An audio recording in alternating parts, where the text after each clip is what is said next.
Assalamualaikum warahmatullahi wabarakatuh. Perkenalkan, nama saya Yunus Sulistiono. Saya adalah dosen program studi Pendidikan Bahasa dan Sastra Indonesia, Fakultas Keguruan dan Ilmu Pendidikan, Universitas Muhammadiyah Surakarta. Saya adalah dosen pengampu mata kuliah Perbandingan Bahasa Nusantara. Mata kuliah ini diajarkan pada semester keempat di program studi PBSI dan memiliki beban 2 SKS. Mata kuliah ini bertujuan untuk memperkenalkan keragaman bahasa daerah di Indonesia beserta metode-metode ilmiah terkait dengan analisis dan pengkajian bahasa-bahasa daerah dari sudut pandang linguistik historis komparatif. Dalam pertemuan kali ini, saya akan memperkenalkan materi tentang metode-metode perbandingan bahasa dan teknik leksikostatistik kepada para mahasiswa saya, dan untuk membuat mereka lebih familiar dan lebih menghargai keragaman bahasa-bahasa daerah di Indonesia.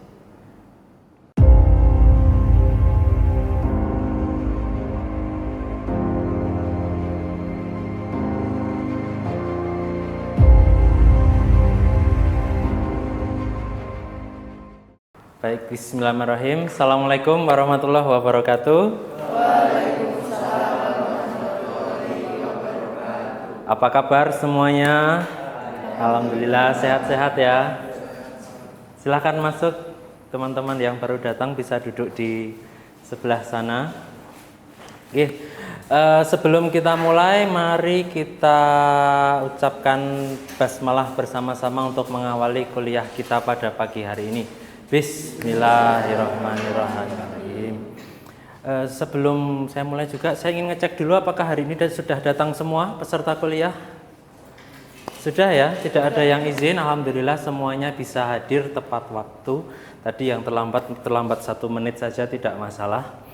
Kemudian kita akan lanjutkan pertemuan minggu lalu ya. Jadi teman-teman, mata kuliah kita adalah Perbandingan Bahasa Nusantara dan hari ini kita akan membahas materi tentang metode rekonstruksi dan leksikostatistik.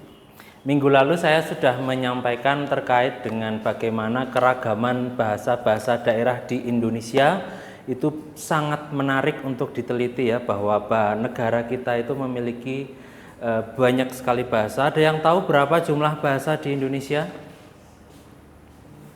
Ada yang ingat? Berapa Mas Amar? 718 bahasa, betul sekali. Jadi ada ratusan bahasa, 718 bahasa itu baru sebagian kecil saja yang benar-benar terdokumentasi dan sudah dipelajari. Sisanya masih banyak sekali bahasa-bahasa di Indonesia yang belum terdokumentasikan dengan baik.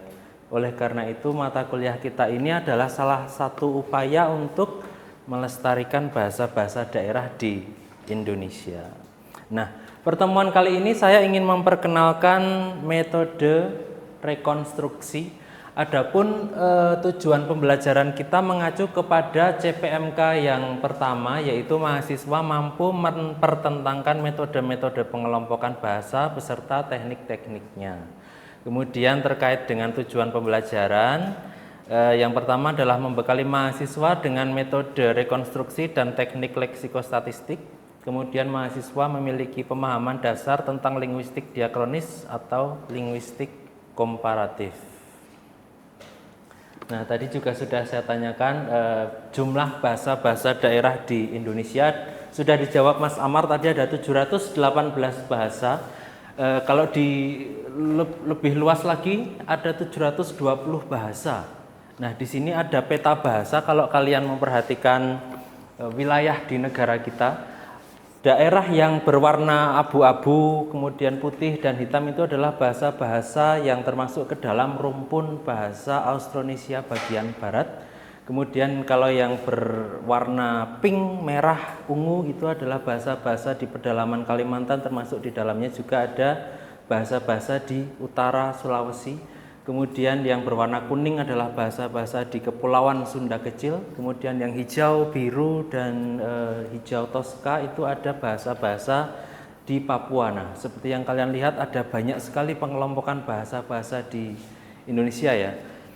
Nah, hari ini kita akan mengenal apa itu rumpun bahasa dan keluarga bahasa. Coba saya minta tolong Mas Dava untuk membacakan slide ini, Mas Dava. Rumpun bahasa dan keluarga bahasa. Rumpun bahasa diambil dari metafora tumbuhan yang tumbuh berkelompok seperti pisang, bambu, dan padi. Sedangkan keluarga bahasa merupakan konsep relasi antar bahasa, kerabat, dijelaskan dengan metafora keluarga, seperti parent, daughter, dan sister languages. Ya, terima kasih Mas Dava. Jadi di sini saya ingin menjelaskan kedua konsep ini dulu. Ada rumpun bahasa, ada keluarga bahasa. Kalau kalian mengenal rumpun, kita pernah mendengar Indonesia dengan Malaysia itu satu rumpun, itu sering mendengar itu ya. Nah, yang dimaksud dengan rumpun itu apa toh? Rumpun itu mengambil dari metafora tumbuhan. Jadi misalnya ada beberapa tumbuhan yang dianggap mirip. Misalnya kalau pohon pisang mirip dengan pohon yang mana? Pohon kelapa mirip dengan pohon palem-paleman misalnya. Nah itu dianggap satu rumpun tumbuhan tertentu. Nah kalau keluarga bahasa artinya bahasa dilihat seperti halnya manusia yang memiliki keluarga. Ada orang tua, ada anak, ada saudara. Nah bahasa juga dianggap bisa seperti itu. Kalau saya boleh bercerita, konsep seperti ini adalah salah satu upaya ilmuwan bahasa yang ingin menganggap bahwa ilmu bahasa itu bisa dipandang sebagai ilmu yang saintifik. Karena dahulu itu ketika zaman perkembangan ilmu bahasa itu dianggap sebagai ilmu sosial atau ilmu manusia, tetapi sulit untuk memasukkan ilmu bahasa ke dalam ilmu sains. Dulu bahasa itu dianggap sebagai ilmu sosial dan upaya para ilmuwan bahasa untuk mengangkat derajat ilmu bahasa supaya sederajat dengan ilmu-ilmu sains ini adalah dengan melihat bahasa sebagaimana ilmu biologi. Nah, karena dulu ilmu biologi itu sangat populer. Nah, bahasa juga ingin sepopuler ilmu biologi, makanya menganggap bahasa itu seperti makhluk hidup. Jadi satu bahasa bisa kelompokkan dengan bahasa yang lain yang mirip. Nah, nanti saya tunjukkan contoh-contohnya. Konsep dasarnya. Sekarang saya minta tolong Mas Rafli. Tolong dibacakan slide ini Mas Rafli. Konsep dasar rumpun bahasa dan keluarga bahasa. Pertama, pemahaman sejarah kajian perbandingan bahasa penting untuk memahami konsep rumpun dan keluarga bahasa. Kedua, Ferdinand de Saussure, bapak linguistik dunia, mengungkapkan kesamaan bahasa di Eropa seperti bahasa Inggris, Prancis, dan Indo-Eropa. Ya, terima kasih Mas Rafli. Jadi ini konsep dasar tentang rumpun bahasa ya. Jadi awal-awalnya itu kalau kalian pernah mendengar nama ini Ferdinand de Saussure, pernah dengar belum? Nah, beliau adalah bapak linguistik dunia. Nah, beliaulah yang pertama kali mengangkat ilmu bahasa itu menjadi rumpun ilmu yang saintifik. Nah, beliau pertama kali mengelompokkan rumpun-rumpun bahasa seperti ini. Jadi bahasa-bahasa Indo-Eropa, kemudian ada anak kelompoknya Proto-Italo-Celtic, kemudian ada bahasa Latin, yang di bawahnya ada bahasa Spanyol, bahasa Italia, kemudian ada Proto-Brittonic. Itu ada Brittonic itu Inggris ya, ada bahasa Inggris Wales dan Briton. Nah, kalau di rumpun bahasa kita ini termasuk ke dalam rumpun bahasa apa yang kalian ketahui? Rumpun bahasa kita yaitu rumpun Austronesia. Kalau Melayu itu apa? Melayu itu nama salah satu bahasa saja. Jadi ada bahasa Melayu yang kemudian sekarang menjadi bahasa nasional kita, bahasa Indonesia. Kemudian ada bahasa Melayu di Jambi, bahasa Melayu di Riau, bahasa Melayu di Malaysia, Di Brunei, Singapura, Kalimantan itu bahasa Melayu. Tapi kalau rumpun bahasa kita adalah bahasa Austronesia. Nah, kalau tadi itu rumpun itu ada di kelompok-kelompokkan, nah keluarga bahasanya ini bisa dilihat seperti ini. Jadi Austronesia itu punya anak bahasa namanya Melayu Polinesia. Melayu Polinesia mempunyai anak bahasa namanya Central Eastern Melayu Polinesia dan seterusnya sampai ada Bima Lembata, bahasa Bima, bahasa Sumba, bahasa Flores, kemudian bahasa Kedang, Lama Holot, Sika, Hewa. Nah, ini adalah anak-anak bahasanya. Bahasa kerabat ini adalah bahasa-bahasa yang tergabung dalam satu rumpun bahasa. Nah, bahasa kerabat memiliki unsur-unsur yang serupa dalam kaidah fonologis baik yang teratur maupun tidak teratur. Nah, ini nanti yang akan kita lihat bagaimana kaidah-kaidah yang teratur dan kaidah-kaidah yang tidak teratur dalam pengelompokan bahasa-bahasa kerabat. Nah, metode apa yang kita gunakan? Metode yang kita gunakan disebut dengan metode komparatif, yaitu metode yang memungkinkan kajian linguistik pada masa lampau khususnya pada bahasa-bahasa yang sekerabat. Kalau kita lihat daerah tempat kita tinggal saja, misalnya kalau kalian ingat di pulau-pulau ini ada bahasa-bahasa apa saja? Bahasa Jawa, apalagi? Bahasa Jawa, di sini bahasa Sunda. Ini Sunda ya. Di sini aja Jawa. Di sini ada apa? Bahasa Madura. Madura. Di sini ada bahasa Bali. Nah, kalau kita lihat daerah tempat kita tinggal dulu saja, ini sudah menjadi suatu hal yang menarik bahwa bahasa-bahasa yang di sini itu saling terhubung ke dalam satu rumpun bahasa ya.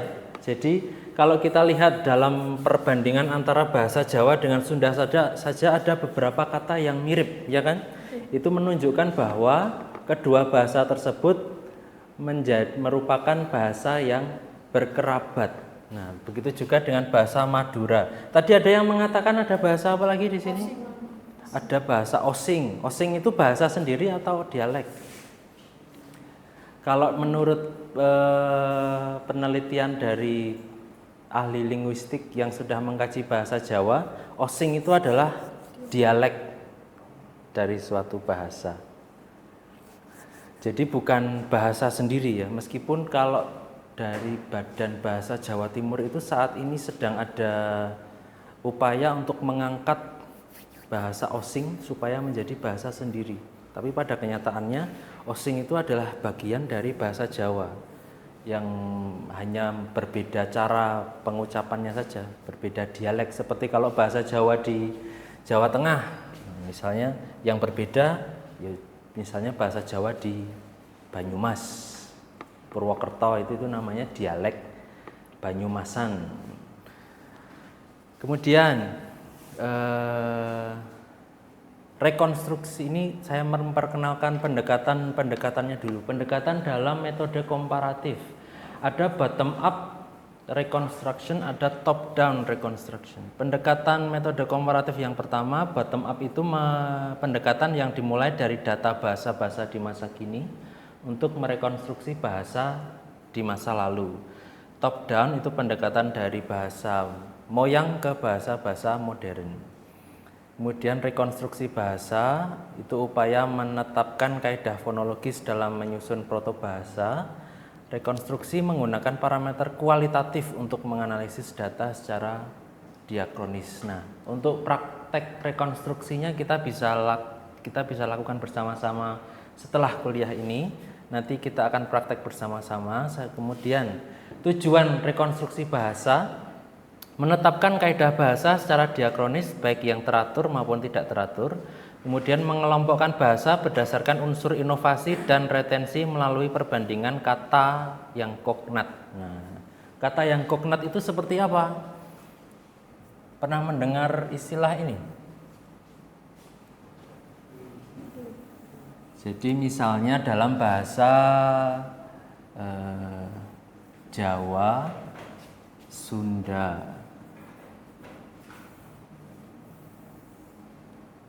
Untuk kata satu, apa bahasa Jawanya satu? Setunggal itu kalau kromo. Siji. Sunda bahasa satunya apa? Iji. Nah, yang membuat ini tidak mirip apa? S-nya, tapi rata-rata mirip tidak bentuknya? Mirip. Nah, seperti ini, kata yang berpasangan seperti ini kita anggap kognat. Nah, nanti bisa kita beri tanda plus. Nah, kalau yang tidak kognat misalnya tidak menunjukkan kemiripan yang tinggi, itu nanti bisa dianggap tidak kognat. Nanti kita akan coba mempraktikkannya. Ada beberapa kaidah yang muncul yang ditunjukkan oleh beberapa linguis di masa lalu yang menunjukkan bahwa bahasa-bahasa daerah di Indonesia itu menunjukkan suatu kaidah yang teratur. Nah, ini contohnya adalah hukum Van der Tuk dari bahasa Tagalog, bahasa Batak Toba, bahasa Jawa, dan bahasa Melayu. Nah, kalau kalian lihat kosakata-kosakata yang saya tunjukkan di layar itu, rata-rata menunjukkan suatu kemiripan ya. Ada kata untuk beras, bahasa Tagalog bigas, bahasa Batak Toba boras, bahasa Jawa wos. Kemudian kata untuk ratus, timur, barat, teras, hirup, dan sinar. Coba kalian perhatikan kata-kata ini. Kalian bisa menemukan suatu kaidah tidak? Ada bahasa Tagalog,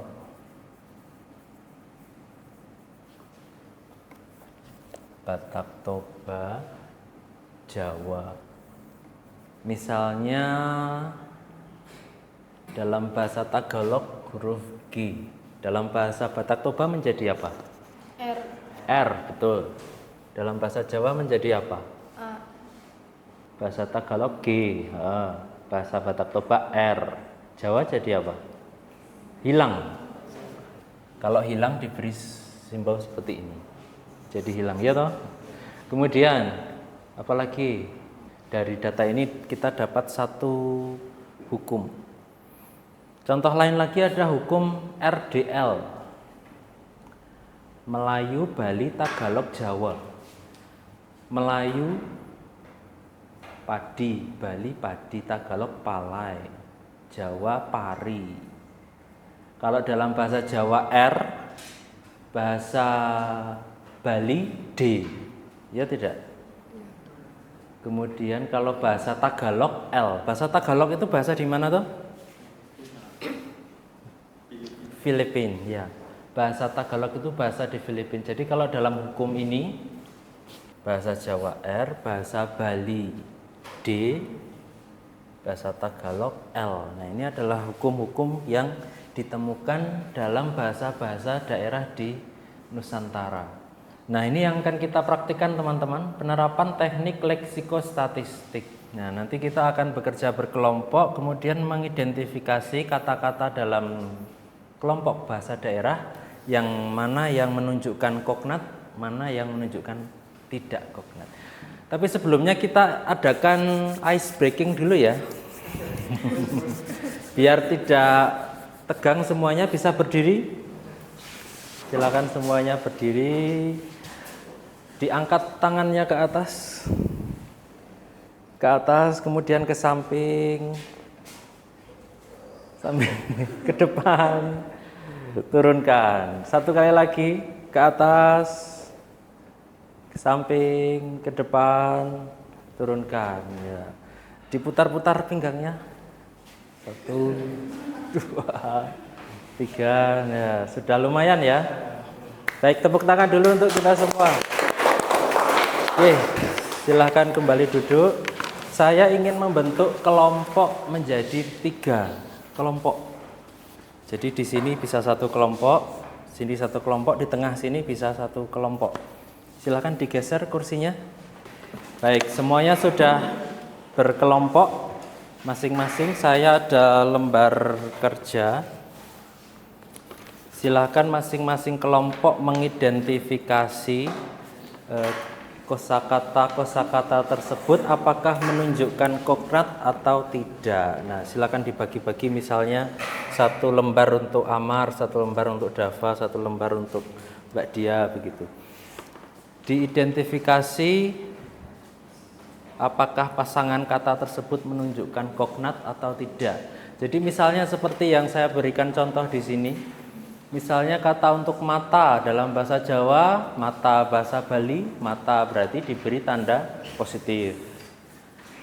Dalam bahasa Jawa air itu banyu, bahasa Bali juga banyu positif. Tapi kalau berbeda seperti pergi dalam bahasa Jawa lungo, dalam bahasa Bali meli, diberi negatif seperti itu. Silahkan dibagi-bagi, misalnya Bagas satu lembar, Rafli satu lembar, Dika satu lembar. Nanti disimpulkan bersama-sama persentase kekerabatan dari kedua bahasa tersebut. Yang kalian identifikasi itu ada dua bahasa ya. Ada yang tahu bahasa apa saja itu, Mas Amar? Tondano dan Totembuan. Ya, bahasa Tondano dan bahasa Totembuan. Ini adalah dua bahasa yang dituturkan di Kepulauan Minahasa, Sulawesi Tenggara. Nah, silakan diberi tanda seperti itu. Kalau yang berbeda berarti diberi tanda negatif. Nah, langkah selanjutnya adalah menghitung persentase kekerabatan, yaitu dengan menghitung jumlah kata yang positif dibagi 192 kali 100. Nah, akan ketemu persentase kekerabatan antara kedua bahasa tersebut. Ya, yang dihitung yang positif saja. Yang positif ada berapa? Kan negatifnya nanti otomatis ketahuan. Di total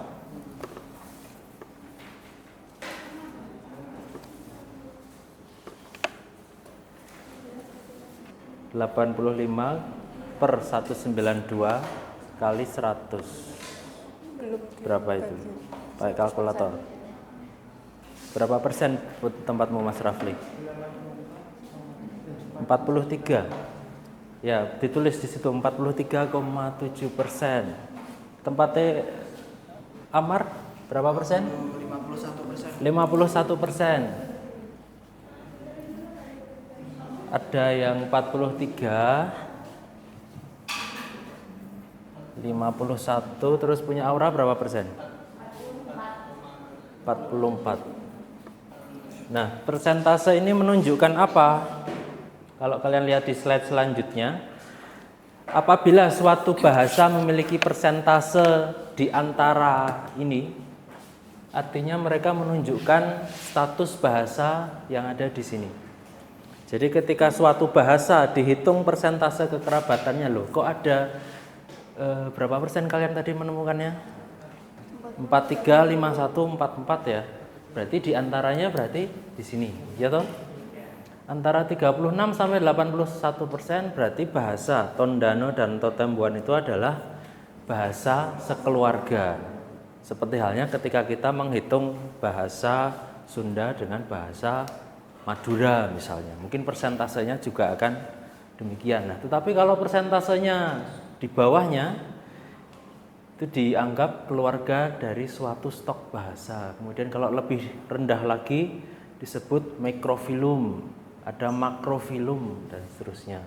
Nah, kalau di atas 81% seperti yang tadi misalnya bahasa Jawa dialek Osing dengan bahasa Jawa Jogja Solo, kemudian bahasa Jawa dialek Banyumas, mereka akan ada di persentase ini. Nah, sehingga dianggap dialek dari suatu bahasa. Nah, itulah mengapa kita harus tahu cara mengidentifikasi bahasa atau dialek dari suatu bahasa. Sampai di sini ada yang mau bertanya tidak? Aura mau bertanya? Cukup jelas? Baik. Apabila cukup jelas, pertemuan minggu depan kita akan memahami lebih dalam lagi terkait linguistik diakronis dan juga linguistik komparatif. Jadi tugas kalian minggu depan adalah membaca buku perbandingan bahasa Nusantara di bab bagian konsep linguistik diakronis. Insya Allah minggu depan kita akan bahas buku tersebut. Oke. Baik, cukup untuk pertemuan hari ini. Insya Allah kita bertemu lagi minggu depan. Sebagai penutup saya ada satu pantun. Jalan-jalan naik kereta api ke Payakumbuh. Yang sakit semoga cepat sembuh. Insya Allah minggu depan bertemu lagi. Assalamualaikum warahmatullahi wabarakatuh. Waalaikumsalam warahmatullahi wabarakatuh. Alhamdulillah. Kita tutup dengan hamdalah bersama-sama ya. Alhamdulillah.